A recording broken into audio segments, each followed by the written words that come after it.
Bismillahirrahmanirrahim. Assalamualaikum warahmatullahi wabarakatuh. Alhamdulillahirrabbilalamin. Assalatu wassalamu ala asrafil anbiya'i wal mursalin Sayyidina wa maulana Muhammadin wa ala alihi wa sahbihi ajma'in. Amma ba'd. Video kali ini bersama saya Hayatina SPDI, Guru Pendidikan Agama Islam dan Budi Pekerti di SDN Karangbuah, Kecamatan Belawang, Kalimantan Selatan. Video kali ini kita akan membahas materi tentang bersih itu sehat, pelajaran yang keempat, pendidikan agama Islam untuk siswa kelas 1. Nah, tujuan pembelajaran kita hari ini yang pertama, diharapkan anak-anak dapat bersuci sebelum beribadah. Tujuannya supaya anak-anak terbiasa bersuci sebelum beribadah. Kemudian tujuan yang kedua, diharapkan anak-anak bisa menyebutkan arti bersuci. Dan tujuan yang ketiga, diharapkan anak-anak bisa menyebutkan macam-macam bersuci. Nah, sekarang kita masuki ke materi tentang bersih itu sehat. Coba kalian amati gambar berikut ini. Ada yang tahu gambar apa ini? Ya, benar. Ini adalah menunjukkan gambar orang sedang berwudu. Nah, berwudu itu merupakan bagian dari bersuci. Allah mencintai orang yang bersih dan suci. Nah, sekarang apakah kalian mengerti atau ada yang mengetahui apa itu arti bersuci? Ya, benar. Arti bersuci yaitu membersihkan badan, kotoran, dan juga tempat ataupun pakaian dari najis. Nah, kalian apakah ada yang sudah mengetahui apa arti bersuci? Dalam Islam, bersuci disebut juga dengan taharoh. Taharoh itu artinya bersuci atau tata cara bersuci. Bersuci itu yaitu menghilangkan kotoran dan najis yang menempel di badan, pakaian, dan tempat. Najis di sini bisa najis ringan, najis sedang, maupun najis yang berat. Nah, pembagian najis yaitu yang pertama, najis yang ringan atau disebut dengan najis muhafafah. Yang termasuk dengan najis muhafafah yaitu najis yang contohnya kencing bayi laki-laki yang belum berumur 2 tahun dan masih minum ASI, artinya belum makan selain dari ASI. Nah, contoh najis yang kedua yaitu najis mutawasitah atau najis yang sedang. Najis yang bagaimana yang termasuk dalam golongan ini? Contohnya yaitu kotoran manusia ataupun juga kotoran hewan atau kotoran binatang, itu termasuk ke dalam golongan najis yang sedang atau najis mutawasitah. Kemudian najis yang ketiga yaitu najis mughalazah atau najis yang berat. Dalam golongan ini yang termasuk ini yaitu golongan contohnya kotoran babi ataupun juga liur anjing, itu termasuk ke dalam golongan najis yang berat. Badan, pakaian, dan juga tempat itu harus bersih dan suci.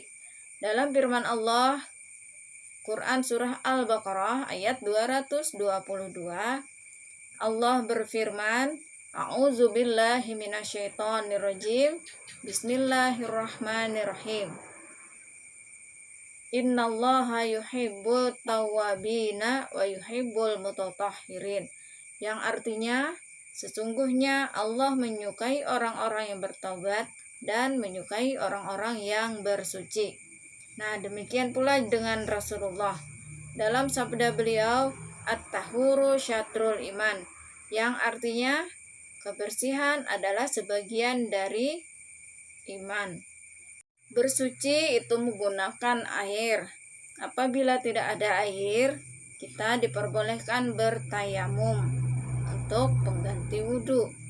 Apabila kita tidak mendapati air, boleh bertayamum. Nah, sekarang kita masuki macam-macam bersuci. Apa saja yang termasuk dalam macam-macam bersuci? Yang pertama yaitu berwudu. Bagaimana berwudu? Apakah kalian sudah ada yang bisa? Iya, bagus kalau yang sudah bisa. Tapi kalau yang belum bisa, jangan patah semangat, tetap belajar. Nanti kita akan bahas yang lebih detail lagi tentang berwudu. Nah, berwudu di sini yaitu bersuci sebelum mengerjakan sholat.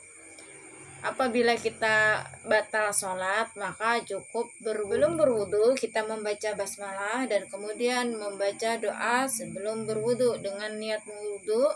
Bismillahirrahmanirrahim. Nawaitul wudu'a li raf'il hadasil asghari farda lillahi ta'ala. Kemudian kita melakukan gerakan dan rukun wudu.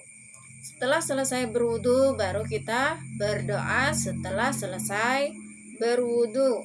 Nah, kalian ada yang sudah hafal doa berwudu? Doa berwudu, asyhadu an la ilaha illallah wa asyhadu anna muhammadan abduhu wa rasuluh. Allahumma ij'alni minat tawwabina waj'alni minal mutatahhirin waj'alni min ibadikas sholihin. Nah, itu tadi pembagian macam-macam bersuci yang pertama, yang itu berwudu. Kita masuki yang kedua. Bersuci yang kedua yaitu mandi. Nah, anak-anak semua, apakah ada yang masih dimandikan atau sudah bisa mandi sendiri?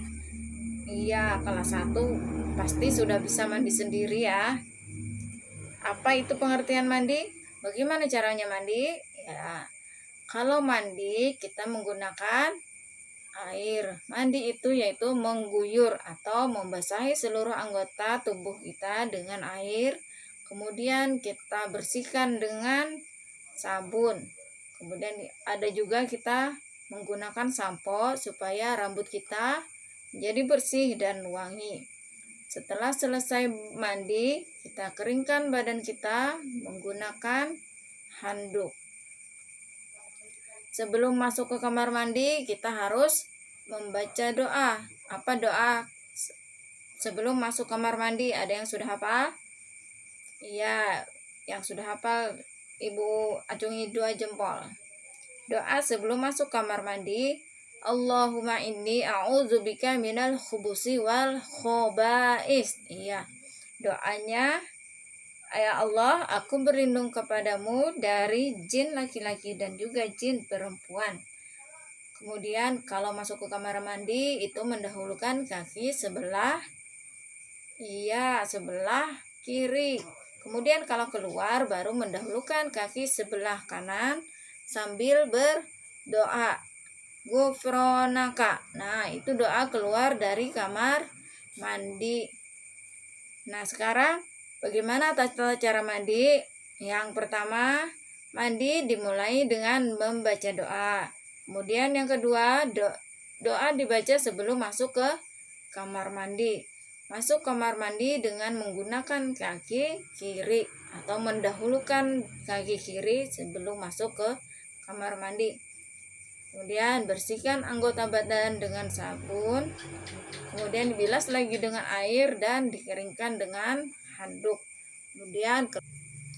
Nah, tata cara mandi yang pertama yaitu membaca doa sebelum ke kamar mandi. Kemudian mendahulukan kaki sebelah kiri ketika masuk kamar mandi. Yang ketiga, membasahi seluruh anggota tubuh dengan air. Kemudian membersihkan dengan sabun. Dan setelah selesai kita keringkan dengan handuk. Setelah itu kita keluar kamar mandi mendahulukan kaki sebelah kanan sambil berdoa Gufronaka, doa sesudah keluar dari kamar mandi. Itu tadi cara mandi dan juga cara berwudu. Macam-macam bersuci yang ketiga yaitu beristinja. Apa itu arti beristinja? Ada yang tahu arti beristinja? Iya, benar sekali itu. Beristinja itu yaitu membersihkan setelah buang air besar ataupun setelah buang air kecil. Artinya bersuci setelah buang air besar atau setelah buang air kecil. Dengan apa kita beristinja? Nah, misalnya kita dalam perjalanan jauh tidak menemukan air, apa yang kita lakukan? Yang diutamakan itu yang menggunakan air. Kemudian apabila tidak mendapat air, kita bisa menggunakan tisu ataupun juga dengan batu. Itu alternatif atau cara lain bagaimana kita harus beristinja atau bersuci sesudah buang air besar ataupun sesudah buang air kecil. Nah, kesimpulan pelajaran kita hari ini, yang pertama, pengertian dari bersuci yaitu membersihkan kotoran dan najis yang menempel di badan, tempat, dan juga pakaian dari najis. Yang kedua, macam-macam bersuci itu ada 3 macam. Yang pertama, berwudu, mandi, dan yang ketiga, beristinja. Dari pembelajaran ini semoga ada hikmah yang dapat kita ambil, semoga bermanfaat, dan semoga dapat kita amalkan dalam kehidupan kita sehari-hari. Akhirul kalam, terima kasih atas segala perhatian, mohon maaf atas segala kekurangan. Billahi taufiq wal hidayah. Assalamualaikum warahmatullahi wabarakatuh.